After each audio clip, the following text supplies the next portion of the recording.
एक पुराने गांव के किनारे एक टूटा फूटा महल था, जहां लोग कहते थे कि वहां एक जादुई मिरर रखा है। गांव वेल उस जगह जाने से डरते थे, क्योंकि रात के अंधेरे में उस मिरर से अजीब रोशनी निकलती थी। एक दिन तीन दोस्त आरव, महक और कबीर एडवेंचर के मूड में महल की तरफ निकल पड़े। कबीर हमेशा डेयर डेविल था, महक को रहस्य पसंद था और आरव थोड़ा डरपोक था, पर दोस्तों का साथ कभी नहीं छोड़ता था। महल के अंदर उन्होंने देखा कि दीवारों पर जालियां, झूले हुए मकड़ी के जाल और हवा की चीख जैसी आवाज गूंज रही थी। अचानक उनकी नजर एक बड़े से मिरर पा पड़ी, जो एक पुराने तख्त के सामने लगा था। मिरर साफ था, जैसे अभी पॉलिश किया गया हो, पर उसके आसपास सब कुछ धूल से भरा था। महक मिरर के करीब गई और बोला, ये वही मिरर होगा जिसके बारे में सुना था। लगता है इसमें कुछ तो राज है। कबीर हंसकर बोला, चलो देखते हैं, शायद हम अपना रिफ्लेक्शन के अलावा कुछ और भी देख लें। जैसी ही तीनों मिरर के सामने खड़े हुए, उन्होंने अपना रिफ्लेक्शन देखा, लेकिन कुछ अजीब हुआ। मिरर में उनकी तस्वीरें स्लोली धुंधली होने लगी और उनकी जगह एक भूतिया चेहरा दिखाई देने लगा, जिसके आंख लाल और मुंह से धुआं निकल रहा था। आरव चिल्लाया, ये क्या है? और उसी वक्त मिरर के अंदर से एक भूतिया आवाज गूंज उठी, मुझे आजाद करो, मैं सदियों से इस मिरर में बंद हूं। तीनों दोस्त एक दूसरे को देखने लगे, सबके चेहरे पे डर साफ दिख रहा था। कबीर ने हिम्मत जुटाई और मिरर के करीब जाकर बोला, तू कौन है और इस मिरर में बंद क्यों है? मिरर के अंदर से एक घंटी जैसी गुनगुनाहट हुई, फिर आवाज आई, मैं एक भूत हूँ। पहले इस महल का राजा का सिपाही था, पर राजा ने मुझे धोखा देकर जादू से यहाँ कैद कर दिया। तब से मैं इस जादुई मिरर में बंद हूँ। मुझे आजाद करो, मैं तुम सबका शुक्रिया अदा करूंगा। महक ने अपने हाथ से मिरर को छुआ। मिरर एकदम से ठंडा हो गया, जैसे बर्फ को छू लिया हो। उस पाल महक के कान के पास भूत की फुसफुसाहट आई, बस एक शब्द बोल दो और मेरा बंधन टूट जाएगा। आरव का दिल जोर जोर से धड़कने लगा। उसने तुरंत महक का हाथ खींच लिया। पागल है क्या? कैसे मान लिया तुझे कि ये सच बोल रहा है? अगर ये हमें हाई मिरर के अंदर खींच ले गया तो? कबीर एफआईआर भी क्यूरियस था। उसने मिरर की तरफ देखकर कहा, अगर तू सच में कैद है, तो पहले अपना असली रूप दिखा। मिरर में धुंध घनने लगी और एक भयानक रूप सामने आया। लंबी गर्दन, टेढ़ी उंगलियां और आंखें आग की तरह जल रही थी। भूत गर्जा, मुझे आजाद करो, वरना तुम सब भी हमेशा के लिए मेरे साथ इस मिरर में बंद हो जाओगे। तीनों एकदम से पीछे हट गए। महल की दीवारें कांपने लगी थी, जैसे किसी ने अंदर से जोर से धक्का दिया हो। महल की दीवारें जोर जोर से हिलाने लगी। ऊपर लटके पुराने झूमर एक एक करके टूटकर नीचे गिरने लगे। आरव चीख कर बोला, चलो यहाँ से, ये सही जगह नहीं है। पर कबीर ने मिरर की तरफ देखते हुए कहा, नहीं, मुझे लगता है ये हमसे कुछ कहना चाहता है, श्राप के बारे में। जैसे ही कबीर मिरर के करीब गया, मिरर में उसका रिफ्लेक्शन जीवित हो गया। उसके जैसा एक और कबीर मिरर के अंदर से निकल आया, पर उसके चेहरे पे भूतिया मुस्कान थी और आंखें लाल। आरव और महक के होश उड़ गए। मिरर कबीर गर्जा, जो भी इस मिरर के सामने अपनी क्यूरियोसिटी दिखता है, वो उसका हिस्सा बन जाता है। तुम तीनों भी अब ज्यादा देर तक बाक नहीं पाओगे। महक ने ट्रेम्बलिंग आवाज में कहा, नहीं, हम तुम्हें आजाद नहीं करेंगे। हम जानते हैं तुम झूठ बोल रहे हो। तब असली भूत एफआईआर से मिरर के अंदर से गर्जा, मेरे श्राप से कोई नहीं भाग सकता। जब तक मैं आजाद नहीं होता, तुम्हारा पीछा कभी नहीं छोड़ूंगा। तुम्हारे सपनों से लेकर तुम्हारी रूह तक सब मेरा होगा। महल का दरवाजा खुद बंद हो गया। अंधेरा घाना होने लगा। सिर्फ मिरर की लाल चमक उनके चेहरों पर पड़ रही थी। आरव ने रूह कंपते हुए कहा, हमने गलती कर दी।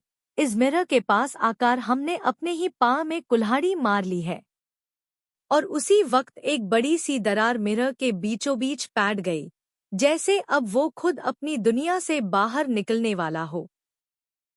मिरर की दरार धीरे धीरे बड़ी होने लगी, जैसे उसके अंदर का भूत किसी भी पाल फटकर बाहर निकल आएगा। हर जगह से ठंडी हवा का तूफान चलने लगा।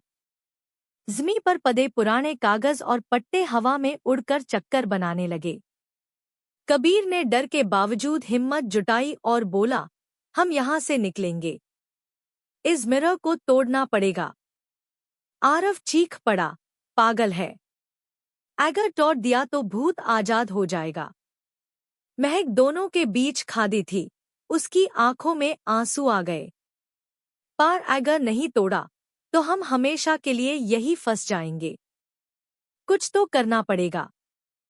कबीर ने एक बड़ा पठार उठाया और पूरे जोर से मिरर पार फेंका। एक तेज धमाका हुआ और मिरर के टुकड़े टुकड़े हो गए। लेकिन मिरर टूटने के साथ ही एक भयानक चीख निकलकर महल के हर कोने में गूंज गई। मिरर के अंदर का भूत अब अपने असली रूप में सामने आ गया। उसका चेहरा जलती हुई लकड़ी की तरह फाटा हुआ, हाथ लंबे और उंगलियां जैसे लोहे के नाखून।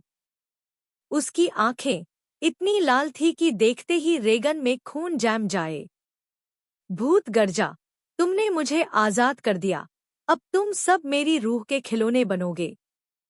उसके पैर जमीन को नहीं छू रहे थे, वो हवा में तैर रहा था। हर जगह से अंधेरा घाना होने लगा। तीनों दोस्त एक दूसरे का हाथ पकड़कर बिस्तर की तरह रूह कपकपा रहे थे। महल का हर कोना अब उस भूत की दुनिया बन चुका था और वहां से निकलने का एक भी रास्ता नजर नहीं आ रहा था। भूत के आजाद होते ही महल का माहौल और भी दरवना हो गया। छत से लहू टपकने लगा। दीवार पा बेन पुराने पेंटिंग्स की आंखें हिलने लगने लगी, जैसे वो तीनों को देख रही हो। आरव ने घबराकर महक का हाथ जोर से पकड़ लिया। मुझे लगता है ये हमें यही खत्म कर देगा। कबीर ने हिम्मत दिखाने की कोशिश की और बोला, रुको, हमेशा भूत का एक कमजोर कंदरा होता है। शायद उसके श्राप की जद अभी भी मिरर के टुकड़ों में हो। तीनों जल्दी जल्दी मिरर के बिखरे टुकड़ों को ढूंढने लगे, लेकिन हर टुकड़ा हाथ में आते ही खुद से हिलकर हवा में तैरने लगता, जैसे उनकी मजाक उड़ा रहा हो। भूत गरज कर बोला, मुझे समझने की कोशिश मत करो। तुम मेरे खेल के खिलौने हो। उसने अपने लंबे नाखून से हवा को काटा और एक डैम में दरवाजा और खिड़कियां बंद हो गई। अचानक महक हवा में उठ गई, जैसे किसी ने उसकी गर्दन पकड़ ली हो। उसकी चीख महल के हर कोने में गूंज गई। आरव और कबीर उससे नीचे खींचने की कोशिश करते रहे, पर भूत की ताकत के आगे वो बेकार थे।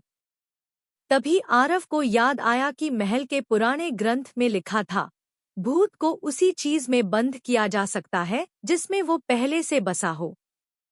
कबीर चीखा, समझे? हमें मिरर के एक टुकड़े में इसे वापस बंद करना होगा। महक की सांसें तेज हो रही थी। अगर जल्दी कुछ नहीं किया गया तो वो उसके कब्जे में हमेशा के लिए चली जाती।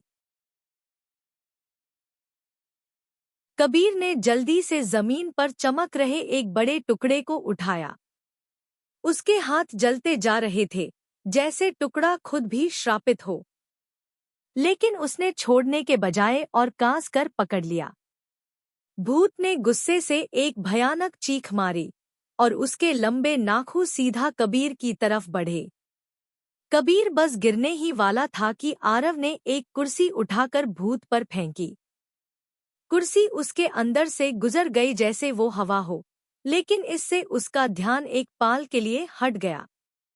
महक जोर से चीखी, कबीर, अभी इसे मिरर में बंद कर। कबीर ने मिरर का टुकड़ा उठाकर हवा में टेढ़ भूत की तरफ बढ़ाया।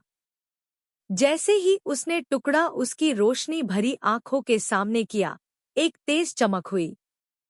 भूत एक जोर से गर्जने लगा। उसका चेहरा टेढ़ा हो गया और उसकी देह शोलाओं की तरह फड़कने लगी। हर जगह से हवा तेज हो गई। ज़मीन हिलने लगी जैसे महल खुद भी टूट जाएगा। मिरर का टुकड़ा भूत को अपने अंदर खींचने लगा। उसकी चीखें और जोर से बढ़ती गई। नहीं, तुम मुझे दोबारा नहीं बंध सकते। महक जोर से रो रही थी। आरव कबीर के साथ टुकड़े को पकड़कर और भी करीब ला रहा था। धीरे धीरे भूत का पूरा शरीर उस टुकड़े में घुसने लगा। उसका आखिरी गरज महल के हर कोने को हिला गया और फिर सब चुप। मिरर का टुकड़ा जमीन पर गिर गया। उस पर भूत का एक फीका सा चेहरा दिखाई दिया, जो फिर धुंधला होते होते गायब हो गया। महल में शांति छा गई थी, लेकिन तीनों दोस्त समझ गए थे कि शांति हमेशा के लिए नहीं, ये सिर्फ एक लम्हे का सुकून। तीनों दोस्त जमीन पर गिरकर सांस लेने लगे। लग रहा था जैसे उनकी जान बाक गई हो, लेकिन मिरर का टुकड़ा अब भी धीरे धीरे चमक रहा था। आरव ने घबरा कर बोला, मुझे लगता है ये अभी खत्म नहीं हुआ। कबीर ने टुकड़े को अपने बैग में डाल दिया। जब तक हम ऐसी कहीं सुरक्षित जगह डेफिनेट नहीं, तब तक ये हमारे पीछे आता रहेगा। जब वो महल से निकलने लगे तो उन्होंने देखा कि पुराने पेंटिंग वापस अपनी जगह सीधी हो गई थी। दीवारों से खून रुक गया था। हर जगह एक अजीब सा सन्नाटा था, जैसे महल सुकून से सो रहा हो। महक थोड़ी तसल्ली से मुस्कुराई, लेकिन उसके दिल में एक डर अब भी बाकी था। रात को जब तीनों अपने घर लौटकर बिस्तर पर लेटे, तभी आरव के कमरे की खिड़की अपने आप खुल गई। बाहर से ठंडी हवा आई और उसके सामने एक धुंधली सी परछाई बनी। आरव ने आंख मलकर देखा, वो भूत का अक्स था, जो हल्की सी मुस्कान के साथ कह रहा था, तुम सोच रहे हो तुमने मुझे बंद कर दिया? ये सिर्फ शुरुआत है। आरव का चेहरा सेफ्ट पैड गया। उसने ट्यूरेंट अपने फोन पर कबीर और महक को कॉल लगाया। दोनों ने भी अपने अपने घर में वही चेहरा देखा था, पर्दास में, ग्लास के टेबल पर और टेलीविजन के अंधेरों में। समझने में उन्हें ज्यादा वक्त नहीं लगा। भूत मिरर के टुकड़े से आजाद नहीं हुआ था, बल्कि अब हर अक्स में बसा हुआ था। सुबह होते ही तीनों दोस्त एक ही जगह मिल गए, गांव के पुराने पीपल के नीचे। कबीर ने मिरर का टुकड़ा अपने बैग से निकला।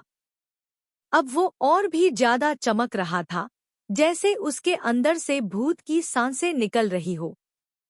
महक की आवाज कांप गई, ये हमारे घरों में कैसे आ रहा है? हम तो आईएसी बंद कर चुके थे। आरव ने गुस्से से बोला, शायद हमने आईएसी रोका नहीं, बल्कि और ताकत दे दी। जब हमने इसे मिरर में खींचा, तब इसकी रूह और टुकड़ों में बात गई होगी। अब ये हर अक्स में जिंदा है। दोस्त अब समझ गए कि उनके सामने एक और बड़ी मुश्किल है। हर शीशा, हर पानी का तलब, हर छोटी सी चमकती चीज उस भूत के लिए दरवाजा बन चुकी थी। पिछली रात जहां उन्होंने उससे देखा था, बस उसकी एक झलक थी। अगर ये पूरे तौर पर बाहर आ गया, तो पूरा गांव उसके कब्जे में आ जाएगा। कबीर ने जमीन पर एक लाइन खींचकर कहा, अब हम तीन सिर्फ बचे नहीं रहे, हम रक्षक हैं। या तो हम इस भूत को हमेशा के लिए खत्म करेंगे, या फिर ये हमारे गांव को खा जाएगा। महक ने आंसू पांच कर हाँ में सर हिलाया और आरव ने अपनी मुट्ठी काज ली। तीनों की आंखों में पहली बार डर के साथ साथ हिम्मत भी चमक रही थी। और दूर महल की टूट चुकी खिड़कियों से एक भयानक हंसी गूंज उठी, जैसे भूत उनके इरादे से वाकिफ हो और खेल अभी शुरू हुआ हो। गांव के बुजुर्ग पंडित को बुलाया गया।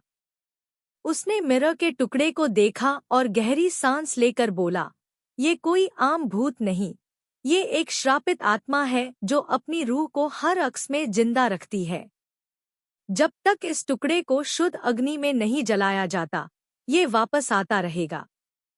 मगर मुश्किल ये थी कि वो अग्नि सिर्फ अमावस की रात में गांव के बाहर शिव मंदिर के पीछे पुराने यज्ञ क्षेत्र में जलाई जा सकती थी।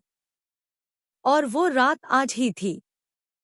आरव, कबीर और महक ने अपनी हिम्मत जुटाई। पंडित ने उन्हें एक त्रिशूल, एक पवित्र माला और गंगाजल दिया। लेकिन उसने चेतावनी भी दी, जब तुम टुकड़े को जलाने जाओगे, भूत अपना असली रूप लेकर सामने आएगा। उस वक्त डरना मत, वरना ये तुम्हें हमेशा के लिए अपने अक्स में खींच लेगा। शाम होने लगी। तीनों ने एक दूसरे का हाथ थाम लिया और यज्ञ क्षेत्र की तरफ निकल पड़े। रास्ते में पेड़ स्वयं हिलने लगे, जैसे उन्हें रोकने की कोशिश कर रहे हो। तालाब के पानी में उनका खुद का अक्स अजीब चेहरे बना रहा था, जैसे वो ही उन्हें घूर रहे हो। महक ने माला कास के पकड़ी, कबीर ने गंगाजल अपने बैग में रखा और आरव ने त्रिशूल को कंधे पर उठाया।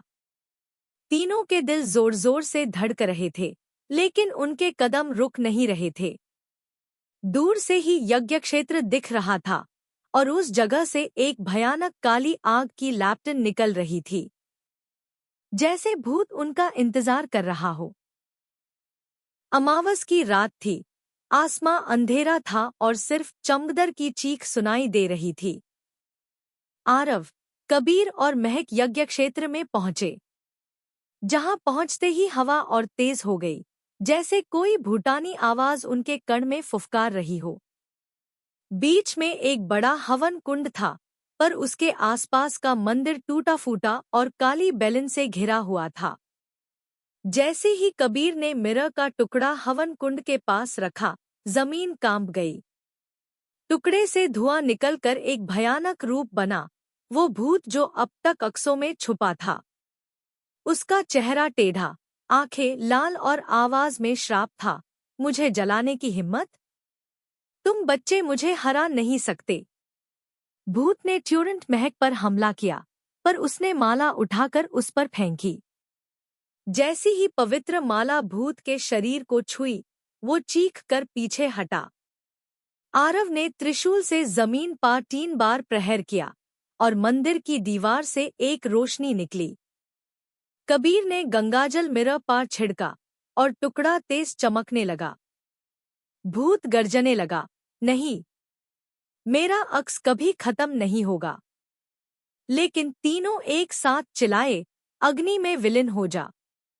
आरव ने टुकड़ा हवन कुंड की आग में फेंक दिया। एक तेज धमाका हुआ, पूरा यज्ञ क्षेत्र रोशनी से भर गया।